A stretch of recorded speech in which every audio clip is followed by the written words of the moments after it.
أهلا وسهلا بكم أصدقاء القناة مع آخر الأخبار والمستجدات. لكن قبل البداية رجعنا أصدقائي تفضلوا بالاشتراك وتفعيل الجرس باش يوصلكم كل جديد وباش نبقاو باتصال مع بعضنا إن شاء الله. قالت وكالة الأنباء الإيطالية أن اتصالات مكثفة تجري الآن بين إيطاليا والجزائر، تركز على الملف التونسي الذي يحتل حاليا مركز اهتمامات البلدين، ولا تستبعد الوكالة الإعلان عن مبادرة جديدة من الجانب الإيطالي أو الجزائري لدعم تونس التي يحظى وضعها المالي باهتمام كبير من قبل روما والجزائر. وقد أجرى رئيس الجمهورية الإيطالية سيرجيو ماتاريلا أمس مكالمة هاتفية مع نظير الجزائري عبد المجيد تبون، دعاه فيها إلى المشاركة في الاجتماع المقبل للدورة التاسعة من حوارات البحر المتوسط لسنة 2023. أشارت وكالة الأعلام الإيطالية إلى أن الأزمة الاقتصادية والمالية الشديدة التي تعيشها تونس حاليا وارتفاع معدل التضخم وكذلك الإنفاق العام الذي يؤدي إلى تآكل خزائن الدولة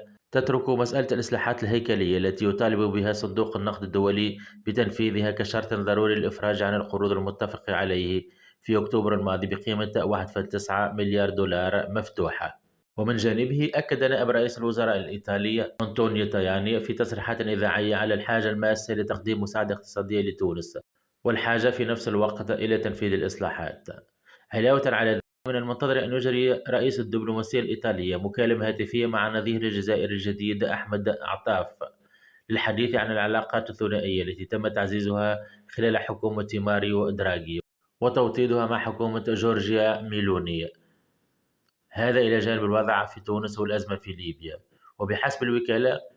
قد تتسبب الآثار الاجتماعية للإصلاحات المالية في تونس والتي تنطوي على خفض الإنفاق العام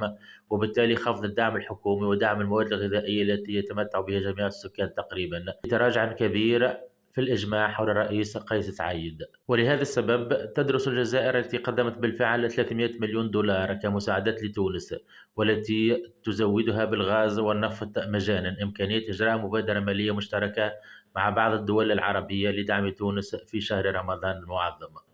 وبحسب بعض الصحف الجزائرية قد يعقد في الأيام القليلة المقبلة اجتماع للمانحين بين الجزائر والمملكة العربية السعودية والإمارات العربية المتحدة وقطر لتعبئة ما بين 3 و4 مليار دولار بهدف التخفيف من الابتزاز غير العادل للمؤسسات المالية الدولية التي علقت المفاوضات مع تونس لأسباب سياسية في الأساس بحجة رفض الحكومة التونسية تنفيذ الإصلاحات الهيكلية.